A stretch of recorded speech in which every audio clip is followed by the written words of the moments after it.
আসসালামু আলাইকুম বন্ধু, কেমন আছো? ওয়ালাইকুম আসসালাম। হ্যাঁ বন্ধু, ভালো আছি। তুমি কেমন আছো বন্ধু?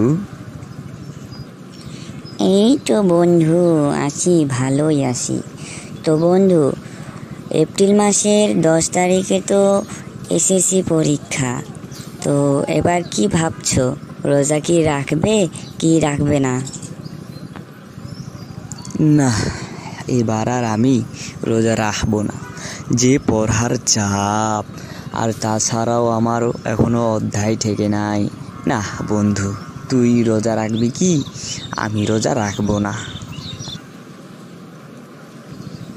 বন্ধু, এই কথা বলিস না।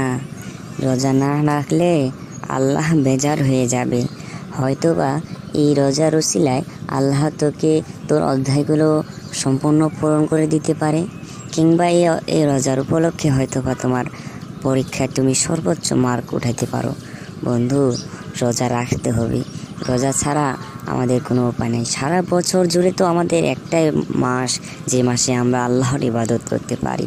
তা বন্ধু, আমি তোমাকে দাওয়াত দিচ্ছি যে তুমি রোজা রাখো, আমিও রোজা রাখবো।